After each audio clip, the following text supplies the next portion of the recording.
We're talking with Dylan Sheridan, a former MLL player with the Denver Outlaw and the first head coach at Cleveland State, back at Western Reserve, spent some time with Denver, spent some time at Princeton, have a very interesting career. My first question is, you had such an unusual route to where you are, and you've made a decision. Your wife is now the head coach at Kent State, and you kind of actually backed out of college coaching to be dad more than be coach. Is that a fair statement? I think that's pretty accurate. Yeah, absolutely. I've got a little guy. He's 3 years old, and my wife's program is less than 3 years old. So we thought we kind of needed to put down some roots here and to grow her program, and obviously our little guy, and for his childhood, it made sense to step back. I asked the question because you have to be the first guy I've interviewed in a long time that's making a sacrifice for his wife. It's usually always the guy that makes it. And I think that's extraordinary in a time and age when you're trying to build your career as well. So I think you should be congratulated. But walking away from it, you're at Western Reserve at the moment. But was it a lot of thought, or you just feel like that your wife's going to have that opportunity to be a big-time coach within the women's ranks? Yeah, I think it's a little bit of both. Nothing's permanent, right? I mean, the game of lacrosse isn't going anywhere, and I still obviously get to coach it at a high level here at Reserve. But she's made a ton of professional sacrifices so that I could, jump from school to school and pursue my career. And given that we just have such an affinity for this area, and I have an opportunity to be at my alma mater, it just made sense for us as a family to kind of just stop what we were doing and really reflect on what's important. And for her, Kent State lacrosse is an awesome opportunity. And for me to be able to reboot the program here at Reserve under new leadership here at the school, it's just things kind of aligned for us. Your wife is Brianne Tierney, I believe Bill Tierney's daughter. So you have there's a lot of lacrosse in the family on the in-laws side. So talk about that. That's got to be pretty cool with the stories and just the experiences and the opportunities. Yeah, absolutely. I mean, I was fortunate enough, obviously, to work for Coach T for a number of years and get to know him in a professional relationship. But then, having him as a mentor and kind of role model as a father-in-law is extra special. And him, Seth at Hofstra, who's my wife's cousin, and just both of their networks, really. My wife, Seth, Coach T, I mean, they've been so welcoming to me and to our family. And so I've been able to learn a lot from a lot of great people, and I'm just fortunate to be in this position.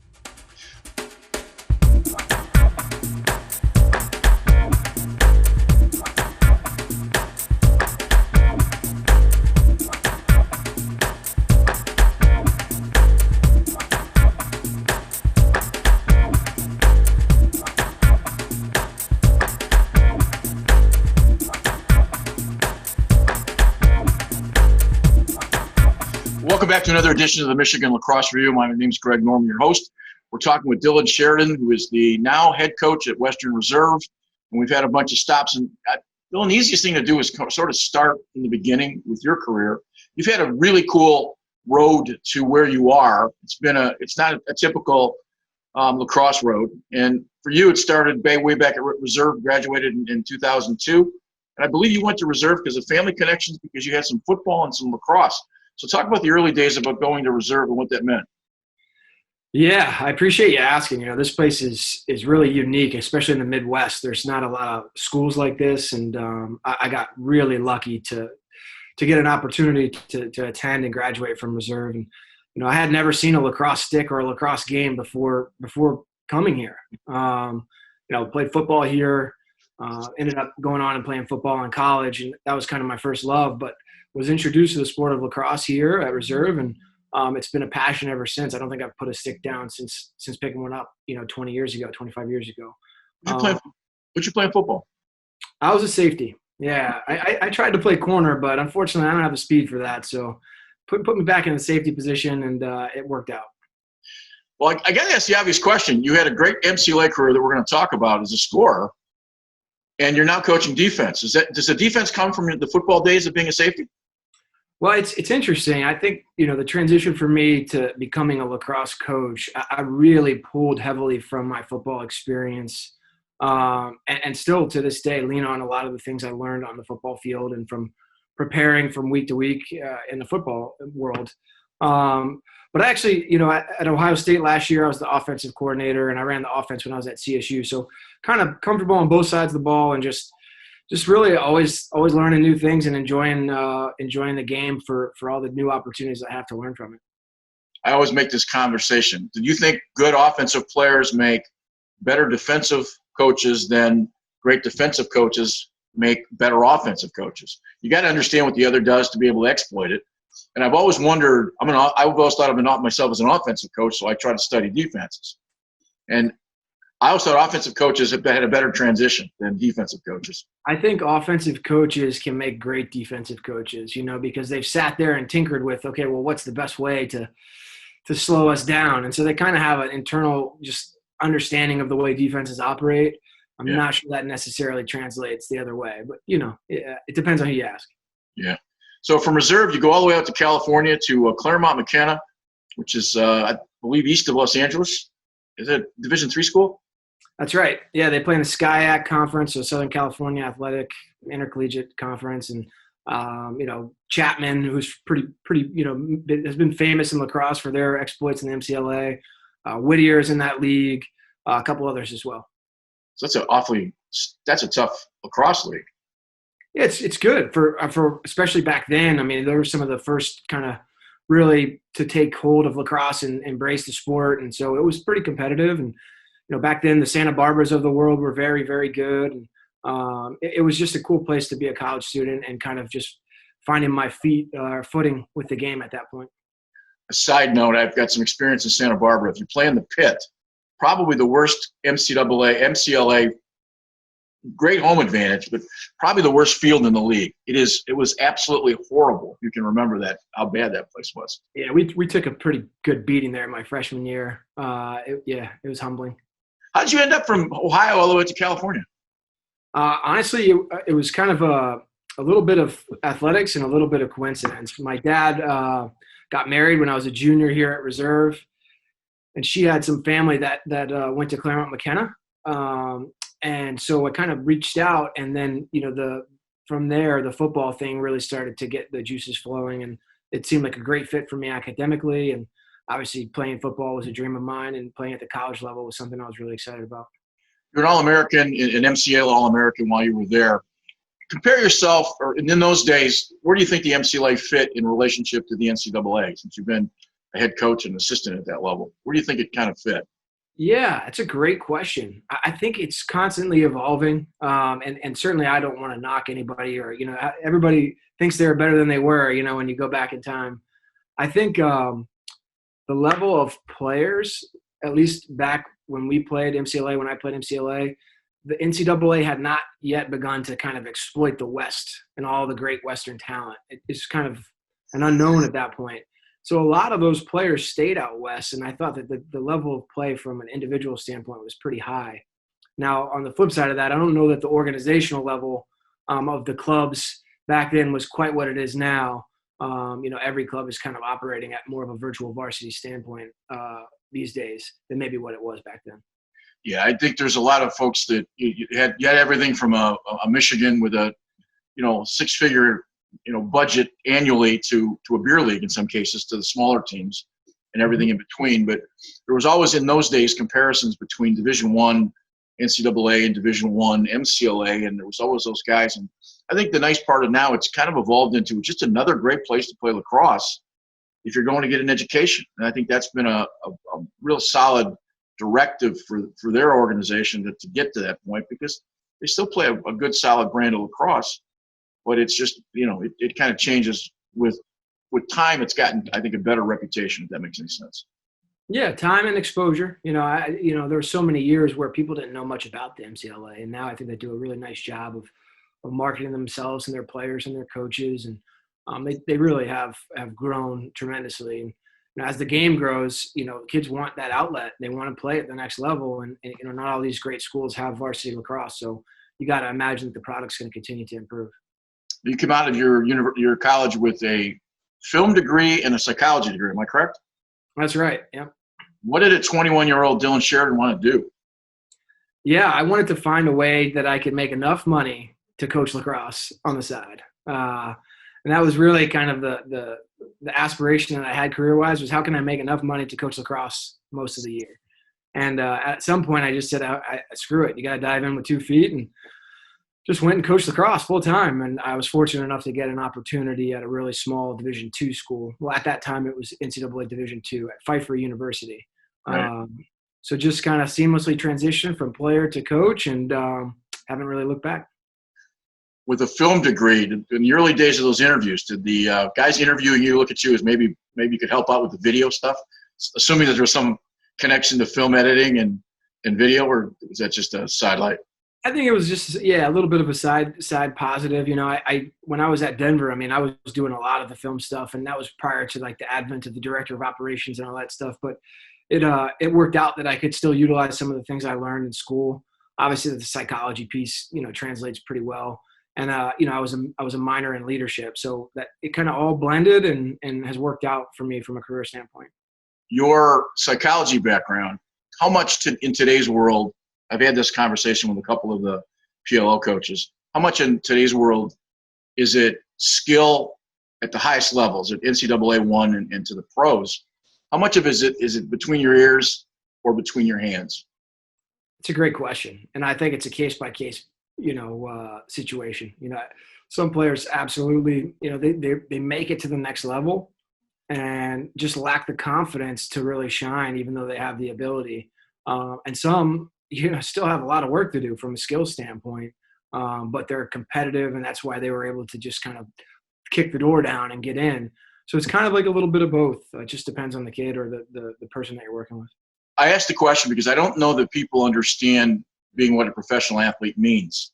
And I say that from the standpoint is that you're raised with the idea that you root for your high school, you root for your college. Now you're a player from X university. What you do with your body is now your job. This is the working piece of what you do. And the rah-rah stuff, you're not going to put yourself on the line and hurt something if it means a livelihood. And sometimes those folks sitting on the couch at home don't always understand that premise. And lately, with the PLL and the MLL combining and going into one program, you hear a lot of guys that are now complaining about. If you watch some of the Instagrams and things, there's guys complaining about not having jobs because all of a sudden there's not jobs available. And we're starting to see some of the idiosyncrasies of professional sports sneaking into lacrosse, and I think it's a good thing because the sport's growing. But at the same time, I don't know that people really understand pro sports like they should. And you play professionally at a time when you probably made more money as a school teacher than you would have playing professional lacrosse.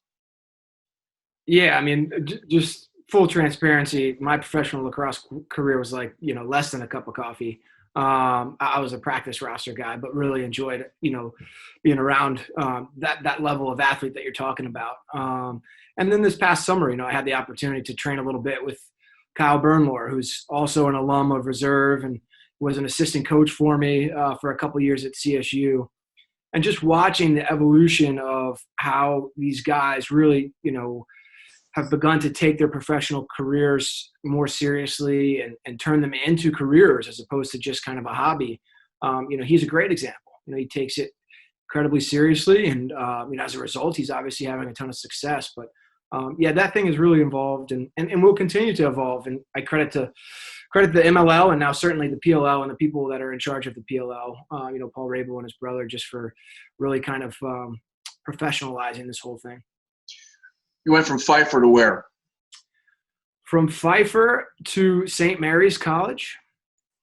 From there to Lebanon Valley College, which was an unbelievable opportunity for me because, I went with my now wife, and she was the head women's coach, but the head men's coach at Lebanon Valley was John Hawes, and is John Hawes to this day. And he's, a Hall of Famer in his own right. And so to start a brand new Division III program, working alongside really, in my opinion, one of the best lacrosse minds in the game, I got to learn a ton. And that served me really well, really for the rest of my career. It's been amazing. How long were you there? I was there for one season, the inaugural season. And then I went out to the University of Denver after that, and I was there for 4 years. The connection to get out to Denver was, how did you get on that map? Was my wife. Coach T had asked me that summer.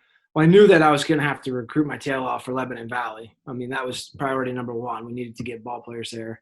And so I just basically attached myself to Coach T's hip and went to camp after camp after camp after camp and tried to, at that point, top 205 and top 205 West, and all these camps were going on, and Denver's overnight camp. And I just worked all of them, trying to find as many kids as possible, but also improve and work on my craft as a coach. And I think during that summer, he took note and he said, look, we got an opportunity as a volunteer assistant. Why don't you come on board here? So it worked out. How'd you meet Brianne?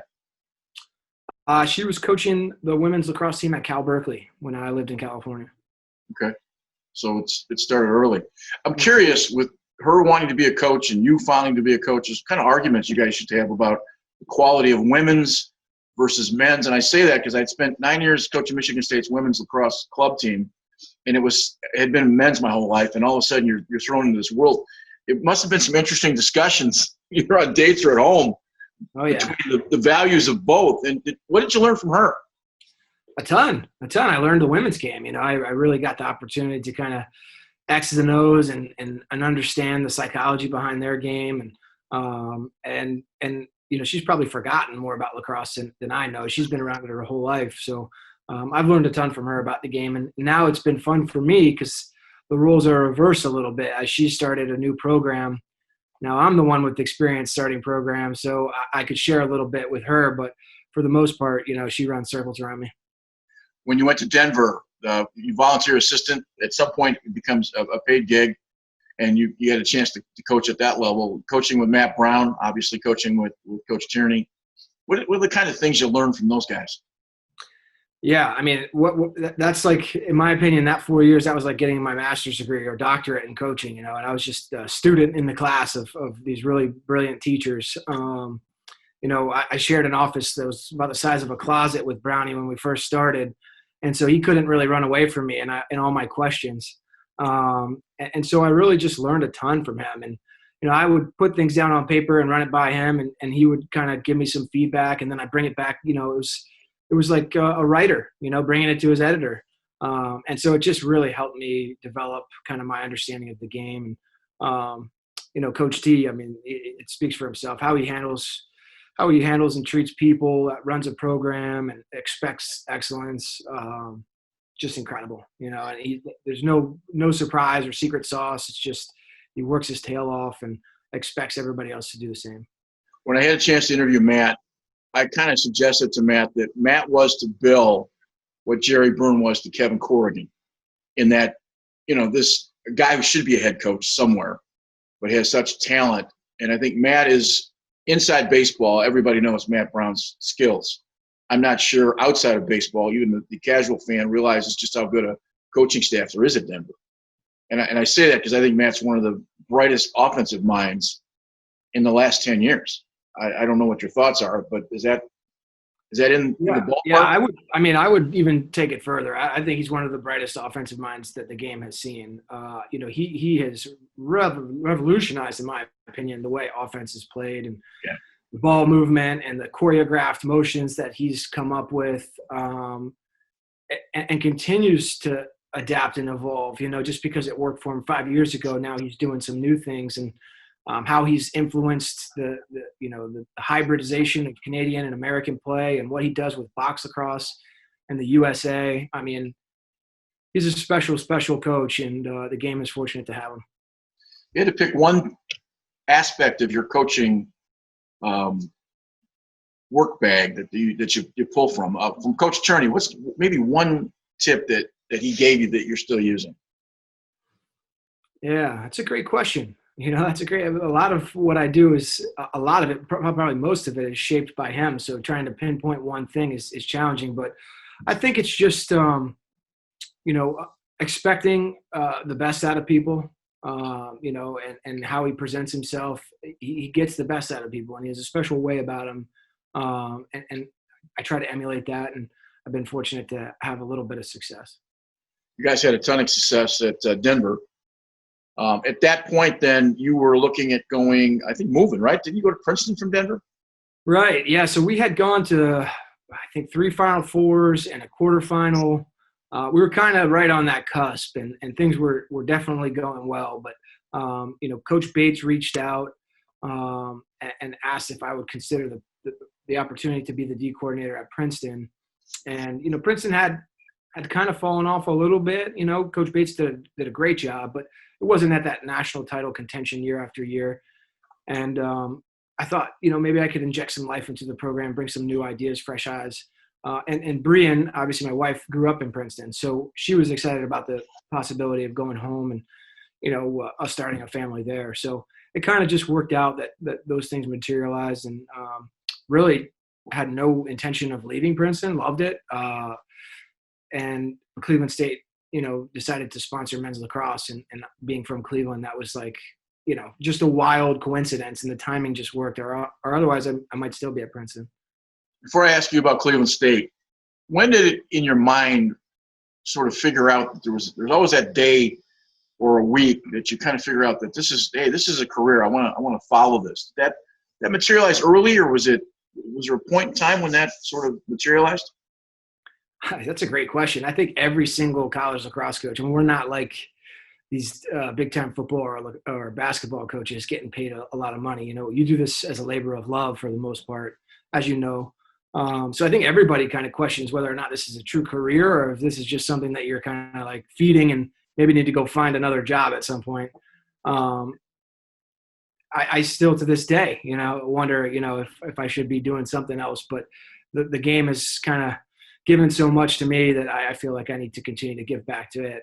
And now being at reserve, it's really come full circle. And I realize now that this is what I'm supposed to be doing. I asked the question because the attrition aspect of assistant coaches, especially volunteers in the beginning, sometimes it's just a matter of the guy who waits out the longest. Tom Izzo talks about living in Judd Heathcote's basement for 5 years when he started at Michigan State as an assistant volunteer because he couldn't afford an apartment. And he was willing to sleep on a couch for 5 years. I spent a year as a grad assistant out in San Diego State, thinking I was going to be a football coach. And then a real paying job came along. And then you kind of jump the ranks. So I asked the question because guys who end up making that right-hand turn into the coaching ranks are real clear about when this becomes a vocation rather than avocation. And I think that's something that, if you're thinking about coaching, that's something you have to really consider inside, because we're still in a profession that doesn't pay the money that obviously some of the other sports pay. So I think that's kind of a critical point. So you got success at Princeton. All of a sudden, this Cleveland State thing comes up. How old were you when you took over the Cleveland State job? It's a great question. I think I was the youngest head coach in Division I. I want to say I was just maybe 31, something like that. I think you beat John Torpy's record, because I think Torpy was at 34 took his head job. So I think you beat that record. Yeah. I mean, it was really coincidental. At the end of the day, John Perry was the athletic director at the time and at CSU, and he had a history with the game. He played at Brown, later became the athletic director at Brown. He started the program at Butler as the AD there. And so when he moved to CSU and decided to add men's lacrosse, I knew that there would be some institutional support. Obviously, love and just can't get enough of the Cleveland community. Is where I want to be and where I want to spend the rest of my life. So the marriage of the two and bringing the game at the highest level back to kind of my city was just like something I couldn't turn down. What's the hardest thing that first year for you? The hardest thing the first year, well, Coach German, who's now the head coach, and I, one of my best friends, we didn't have a team the first year. Right. So we literally had to watch. And for me, I was watching, some of the other teams that I had coached with and coached for have a ton of success. And that was like, man, I missed that, So just struggling without coaching and missing the game, kind of like what we did last year with COVID. But all with the idea and purpose that, this thing was going to get going here at CSU, and ended up getting started fast, which was awesome. I'm curious, you sit down that first couple of weeks, you have to formulate a plan of, number one, what you want to do. More importantly, who are you going to recruit? I'm sure you spent most of your time having that discussion. So you're taking over Cleveland State. It's not Princeton. It's not Denver. Who do you target? Because listen, nothing against it, but if you go to Long Island, you're not going to end up with the number one Long Island attack. you're going to end up with a very specific player. So in the early days, when you formulate those ideas, kind of walk us through what goes through your heads as coaches to put together a team for the first time. That's a great question. I'll say that I was the beneficiary. We at Cleveland State were the beneficiary of the early recruiting. And that was a period of time in lacrosse where a lot of younger players were committing to the higher level institutions as freshmen and sophomores. And so there were a lot, in my opinion, a wealth of elite or potentially elite players that were still on the board as juniors and seniors that were overlooked because of early recruiting. And so we had kind of the pick of the litter because everybody else was done. Maybe it was a young man that couldn't afford to do the club showcase circuit. Cleveland State's a reasonable price point, and we were actively recruiting kids later on in their high school career. Maybe it was a young man that played other sports, and so we just didn't have the time or wherewithal to go to these tournaments, so he wasn't seen, So there were a lot of late bloomers or under-recruited kids. And then, the other piece of it was that I had that experience at Denver recruiting non-traditional areas and really building a network amongst coaches from non-traditional areas, and I was able to take advantage of that big time at CSU those first couple of years. In those days, what was a non-traditional area? You name it. I mean, I had studs from like Las Vegas, Seattle. We got some kids from Southern California. Got a bunch of kids from Colorado, Texas. So all these places are now becoming commonplace. But 6 years ago, those kids weren't recruited nearly as heavily. Did age help you or hurt you? And I asked that question at 31. Sometimes you jump in with both feet without that experience. I understand you had experience as an assistant coach at an early age, but being a head coach, different responsibility. And until you are a head coach, you don't get it because it just, you smile at your boss a lot until you finally get in that position, and it changes the part. Does 31 help you or hurt you at that point? And I don't necessarily hurt you in a bad thing, but maybe jumping in because of the lack of experience that was put in front of you. No, I think it helped. I really do. I had the energy, I had the energy, the time, and the support from my wife to just attack it. And I think that the families that we recruited and my assistant coaches, they fed off of that energy, and we were able to get the momentum going pretty quickly. The Princeton or the Denver guys ever call you and say, listen, there's a kid we saw that we're not recruiting, but you might want to take a look at him? Oh, absolutely. Yeah, absolutely. And that was something that, I was pretty diligent about keeping lists, as I was recruiting to those places. And there were always guys that we, just fell short of getting into our kind of tier one guys that we recruited. I would say that, trying to make sure that I kept my list pretty clean every place I went was really important, and not burning bridges with recruits and their families.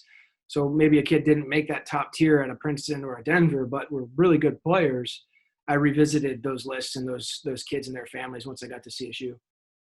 When you get to that point, you're making decisions sometimes between athleticism and IQ. In which direction do you lean as a new coach with a brand new program? It's a great question. I honestly didn't really care about either one of those. I really cared about work ethic, character, and were they leaders in their community? Because at the end of the day, like, very few high school players, I don't really care where you're from, come in with the IQ that's on point with Division I. So there's a learning curve regardless. But if they were high character, hard work ethic kids, they're going to fit in fine. I looked at it honestly, knowing that we were going to struggle from a wins-loss perspective in year one, especially with the schedule that we put together. That I wanted to get kids in the program that I would be happy to lose with, that I would want to come back on Mondays and be like, I'm still just as excited to coach this kid, and he's just as excited to come to practice, regardless of the fact that we just lost to Ohio State or Denver or Penn State or whoever it was that we played that weekend. And that strategy ended up working great because those kids were self-motivated, I asked that question of a number of the coaches that we've talked to, and we were talking earlier about Matt Brown, and Matt's the only one that broke it down by position, which I thought was really kind of cool because he was You could have an attackman at X that probably needs to be a little more IQ than athletic, but you got to have wings that can dodge and get downhill. And it was kind of cool the way he broke it down. So you're developing your player prospect. What kind of culture you develop, and how do you go about developing the culture that you want? And is it different than maybe the cultures that you came from? Yeah, I think that's a really good question. And when you're starting a new program, I think that's like maybe the first question that you have to answer as a coaching staff. What do you want your identity to be? Because then after that, you can recruit to that. Your messaging can be surrounding everything can be around that. And for us, Coach German, who I love, and I kind of came up with an identity of being competitive. Like we just want to compete in everything we do. We want to recruit competitors. We want guys that are like immediately after a game, they want to play another game, win or lose. And the other thing is we wanted to play fast. And a lot of people say that, but we had a real reason behind it because we knew that from a skill perspective, we were going to be young and probably less skilled than a lot of teams on our schedule. And so we were going to make a lot of mistakes. And the faster that we played, the other team would also make mistakes. And so it would kind of negate some of the mistakes that we were going to inevitably make. And kind of that margin for error get a little bit bigger for us if we were playing at a speed that everybody was uncomfortable with, as opposed to a speed that just us were uncomfortable with. When you're a brand new coach at a brand new program, does anybody from administration say ever that there's a timetable to win? Because winning translates into opportunity. No, I didn't experience that. The only pressure that I ever got was just internally, and the people I think they understand that it's pretty challenging, pretty steep hill to climb. Until there was lacrosse at Cleveland State, I live in the Midwest. I didn't even know Cleveland State existed. So it had its attendant benefit that it got recognition. Is that fair? I think absolutely, yeah, absolutely. And not only did it get recognition, but we attracted incredible student athletes that did a great service in the community with the amount of community service hours we did. They were awesome students. I mean, we were well over a 3.5 team GPA. And there were so many, and fundraising, there's so many benefits to adding men's lacrosse at CSU and at other schools. You did a fair amount of recruiting in Michigan. I did, yep. Mm-hmm. What's your thoughts on Michigan high school lacrosse? I think it's very similar to Ohio. You've got, it's growing. You've got your kind of heavyweights, and then you've got this middle group that maybe a lot of college coaches aren't familiar with, but will have some unmined talent there if you can go, find it. And you've got obviously great kids that are hardworking and from good families, which is, every coach's dream. And talking with a lot of Ohio guys, I've always said that we're 5 to 6 years, maybe 7 years behind in terms of development. And lately, we've been talking a lot about being this. For 10 years, we've talked about how young we are as a sport. And I keep pointing out to everybody that we're 50 years old in terms of our first program. And I'm not sure that 50-year-olds wouldn't tell you they're young, but they're closer to death than they are to birth. And my point to it is that I think we have to start looking at the sport here in Michigan as a much more mature sport, and how we get that move forward a little bit. I think that's something that's kind of important. Yeah, well, I think, and this is probably a little heady on my part, but I think a lot of it is, what's Detroit looking like? What's Ann Arbor looking like? As cities from an economic standpoint, what's Cleveland looking like? What's Cincinnati, Columbus? What are these cities looking like? Because if they're prospering and young, talented people are moving to those cities to work and build families, well, now you've got a supply of coaches and you got a supply of officials, and so the game can grow and flourish. If those cities are struggling, and those young people are moving to other places, well, then obviously the game is going to take a pretty significant hit. The coaching aspect is important. In interviewing Eric Law, he starts talking about middle school and Brian Langtree as being his middle school coach. Well, if you get a middle school coach here, with the exception of Brother Rice and Catholic Central, it's probably some dad. And nothing against it, but in order to teach the sport, you have to be able to have some understanding of the sport. I don't think that's any different than in Ohio or Colorado or California. I think it's all the same. The reason it's prospered so well in California was because there's a lot of guys from out east that ended up in town. And then I think if you look at the San Diego area, if you look at the Denver area, those are perfect examples in the last 15 years. They're as rich with talent as anything there is on the East Coast. I couldn't agree more. And if you look at other places like Atlanta, for example, a lot of huge companies are headquartered there, and all of a sudden, boom, an explosion of lacrosse and lacrosse talent. So you got to keep your eye on that a little bit. Obviously, as a college coach, that was really something that I kind of monitored, but just in general as a fan, kind of understanding the nuances of the game and how it can grow and flourish. Kevin Corrigan took Notre Dame up to Minneapolis for the first time in 2010. Somebody with a lot of money decided they wanted to see what Division I lacrosse looked like, and it was a fall ball date. 5, 6, 7 years later, how well has Minnesota done over the last 4 or 5 years? It does breed on itself, and it's part of that process. And Kevin would tell you they went right back to Minneapolis, and he's found some gems and some kids that can play, because those hockey players, we pulled from Canada for a long time, but some of those hockey players, American hockey players, they've done pretty well for themselves. No question. Yeah, no so question. Cleveland State, you've got this run. You had more success at Cleveland State than usually most second year teams have. Were you surprised by that? No, I wasn't surprised. I believed in the kids that we recruited and kind of the systems that we put in, and we pushed hard. We pushed really hard, and the kids responded. And we took our lumps, obviously, as a young program, but I think that the way we kind of strategically scheduled and got those guys experience against some of the best teams in the country, it really paid dividends in year 2 and year 3, and obviously in year 3 we ended up with a winning record, which is pretty exciting. Are you able to, as a person, get away from the sport and not be obsessive, or was it all consuming? And then the follow up to that is, if you were obsessive, does Brianne have a gear in her that knows, having grown up in that kind of family, when to get away and to go to the beach or whatever it is that you do for recreation, just to get away from it? Yeah. Unfortunately, I don't turn it off. I've been running sessions here in town for our local college players that are back home for the holidays, and we do it at 6:30 in the morning, and I do it for free. So this isn't something that I turn off. Unfortunately, it's kind of part of the DNA. Bree is a little bit better at compartmentalizing, and obviously having a 3-year-old gives you a little bit more perspective. So we've been working on that. What's your son? Am I correct? That's right. Yep. What's your son's? First of all, what's his name? His name's Bodie. Bodie. Named after anybody in particular? Have you seen Point Break? Yeah. There you go. Okay. And see, I'm a ski coach in the winter, so we went to Bodie Miller. But does Bodie give you perspective that you didn't have prior to being a dad? Yeah, I think from a time management perspective, it's important. Obviously, I want to create more opportunities to share time with them. And then, also working with young kids, especially the demographic that I'm working with now, they're younger. I got to kind of flip the switch and say, hey, listen, not every kid's built or wants to be a Division I All-American. What am I really trying to do here? What am I trying to convey, and what do I want the result to look like? And it puts me more with the dad hat on sometimes than with the coach hat. And these kids here that I'm working with at Reserve, they live here.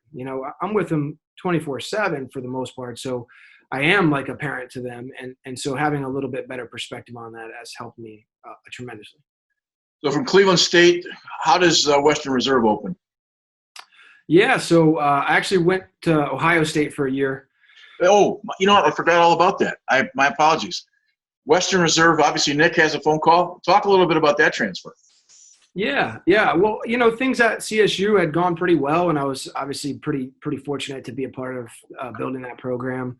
I kind of checked off pretty much every box I wanted to check off there, and kind of I didn't know what the next step was for us, because we had a turnover in leadership at the university, and I really had all the goals I had set for us as a program I had accomplished.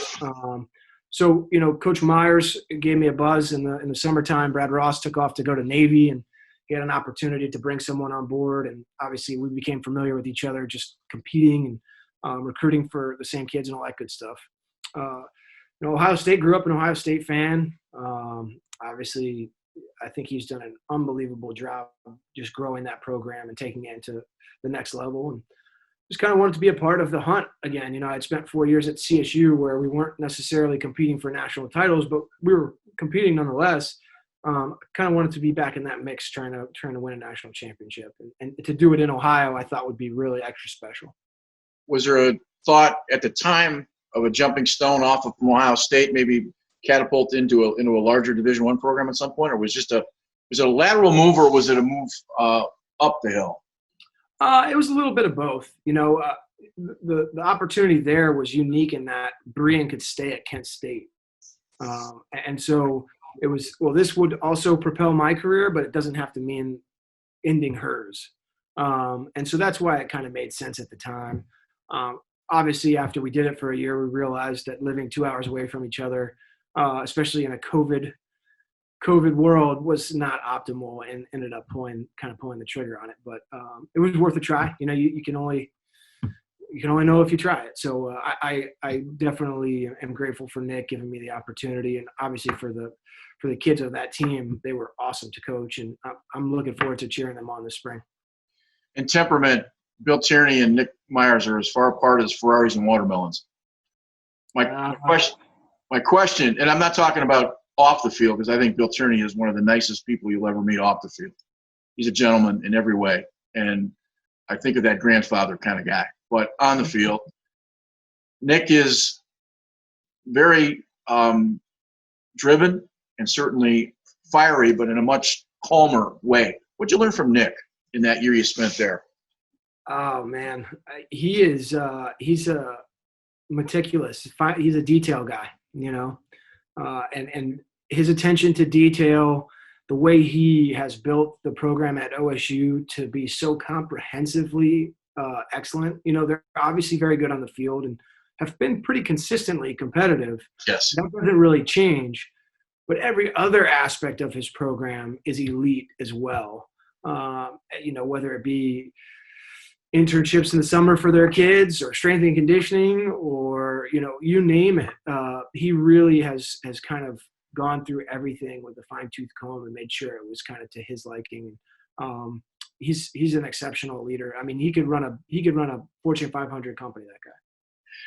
I asked the question because his first summer, we went down with my Orchard Lake St. Mary's team. We went to Ohio State, and he had only been named the head coach when Joe Bresci had left by about 6 weeks. So for the 2 weeks of camp we were down there, we would go across the street to I'm trying to think of the bar, the Varsity Club. Varsity Club, sure, yeah. Yeah.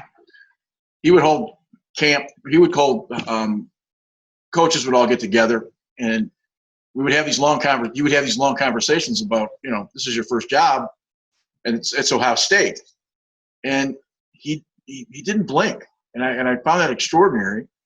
And you see him 10 years later, and he's the same guy, and I think that's something that's really unique, especially in the position he's in, because it's one of the better coveted positions in lacrosse. Great respect for him. No doubt. And he's made it that way. No disrespect to Coach Bresci, but Ohio State wasn't as evolved as it is now. Absolutely. Nick's done a fantastic job. How long did you make up your mind, okay, now I've got to make a decision for my family? I can't imagine that took too long, a decision for you. No, once the season got shut down, you had plenty of time to reflect and think. And maybe that's a good thing, maybe that's a bad thing. But once I got home, Nick was gracious enough to say, hey, look, man, go home. You don't need to stay down here in Columbus. But once I got home and just kind of realized, A, what I've been missing, with my little guy and with my wife, and then B, seeing the kind of stress that it put on my wife unfairly, in my opinion, it kind of made the decision pretty easy. How did Western open up? Was just they just wanted they lost somebody? No, they didn't. Actually, it's pretty cool. The gentleman who's my assistant now is also an alum. He's younger than me, but we started to talk because we lived in Hudson. So when I came home this summer, I kind of introduced myself to him and said, hey, look, I'm home. So if I can be of any help, just let me know. And he was slated to be the head coach here, and he kind of said, listen, I have a lot to learn about lacrosse. If you have any interest in coming home to reserve and taking this thing over, I would love for you to do that. And we have a brand new headmaster here at the school. Really, the whole administration has kind of turned over recently, and she's very supportive of not only men's lacrosse but athletics in general. She played lacrosse and was a captain in college, so she's got the same vision I do for what this program can be, and I really think the sky's the limit.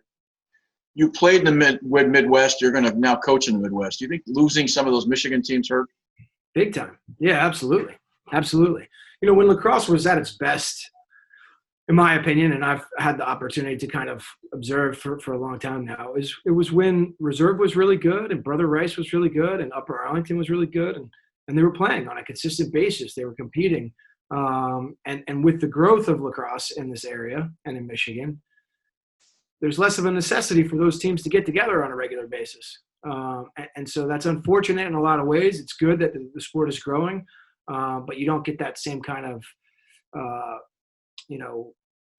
best on best competition. I asked the question. I think if I'm sure the name was Brand Closen. Is that the correct? Am I saying it right? Yeah, Brand Clausen. Yep. Clausen. Brand was the headmaster at Western and was the Midwest chair back in the 2008, 9, 10 era. We tried very hard when I was at St. Mary's because we'd made it to the state finals a couple years. In my first couple years there, we tried to get De La Salle, another Catholic school here in Detroit. So we played the Midwest schedule. We played everybody. We played Arlington. We played Swickley, and we already were playing Rice and those teams to try to get us to add in the next year. And then as we were finding out with all the parameters and the high school rules here, for 2 years we played all those guys, Nutrier and everybody else, and it was really fun seasons. And then we were back playing. State said you can't do those things, and I think the Midwest loses a lot because of having the lack of travel and it being played in those better teams. There were some fun tournaments to watch in those days, and I think Michigan teams have been in the Midwest for 30 years or longer. So it's one of those be careful what you wish for. We all want the sport to grow, but then you have to take a step back to hopefully we all hope a step forward, in the future. Where's Western now in terms of being competitive? I think we're going to turn some heads this spring. We've got some really talented young players that have come to be students here, and moving forward, we're going to continue to develop. I'm going to run this thing like a college program, So we're fortunate in that it's a boarding school, and it's set up for that. So I'm looking forward to it. Just briefly explain when you say you're going to run it like a college program.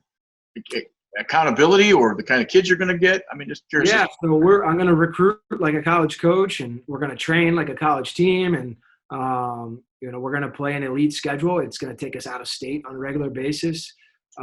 So it's going to feel very much like playing college lacrosse. So more like a Hill Academy, more like a Culver, more along those lines than it might be. And I think a lot of those, I think John Posner has left and went to Pleasant Valley, if I'm not mistaken. He's at Lawrenceville now. Lawrenceville. Is there a Pleasant Valley? Maybe there isn't a Pleasant. You just get the names wrong. You get old, you forget stuff. So, but I think those kinds of programs are growing. I think they're growing exponentially, and not just in the Midwest. They're growing a lot of places. Yeah. IMG's done a great job for a long time. Mm-hmm. So, last question: what's next? What's next? Yeah, what's next? I think it's right now. It's let's cross our fingers for a spring season. We all hope that we're able to play games and that college lacrosse can resume, and our kids get the opportunity to go out and compete and be kids. And then from a reserve standpoint, obviously taking this program back to the top in the Midwest, and hopefully even better than before. Last question, because it just popped in my head. You got two coaches in the same house. Do you have to have conversations about cutting lacrosse off at points? Do you actually have those physical conversations and say, listen, we need to talk about the weather or the sky or any number of things? Or is it just sort of just becomes, all consuming? Yeah, it's interesting. I think we've both kind of grown to the point where we know each other's cues on like, hey, we're beating this topic up. Let's move on to the next one. But it's logistically, it's interesting trying to figure out how we're going to manage, practice times and all that good stuff. So it's a chore, but it's well worth it. And I know we're finishing it, but I asked that question because when I talk to coaches who are successful, there has to be a very supportive wife. And in this particular case, your wife is probably more successful from a coaching standpoint. I'm not saying you're not successful, but she may be the better coach in the house. Is that So it takes a different dynamic because you've got two world-class like level coaches in the same house. I think it would be pretty interesting to sit at the dinner table. Yeah, only after losses, you know. Right. It's easy after wins. After losses, it's like, okay, now we got to fight through this. Yeah. And then if you go home for the vacation, and that's got to be an interesting Christmas table with you and the Tierneys. That would be kind of cool. I think I'd like to be a fly on the wall for some of those conversations. Well, yeah, I was fortunate enough to coach with Coach T, but coach against him a couple times, and those were always fun games, you know. Just it's crazy, and then Seth as well, you know, up at Hofstra. So it's been a lot of fun. Dylan, I appreciate you spending time with us, and it's been a real pleasure to get to know who you are. Bill Wilford talks so highly of you, and just I wanted to just say thanks for whatever happens, and I've got a pretty good high school team in Ann Arbor, so maybe I'll give you a call. Maybe we can get an off season, or maybe get an early season game with you guys down there. That'd be great. Yeah, let me know. Have you guys finalized your schedule already, or? I've got a couple openings early. I'll have that conversation, but it's been really fun talking to you because this hasn't been a typical road, and it's just fun getting a different understanding of how there's so many different roads to get to be successful in lacrosse. But sometimes we were stuck on thinking you had to be an assistant Division I player, and you had to go through these sort of ranks. And doing these interviews, getting to the top of the profession has been as varied as there are, breaths in a day. It's been really fun listening to all the different aspects. So best of luck in the future, and I really appreciate the time. Thank you. Yeah, I appreciate the opportunity.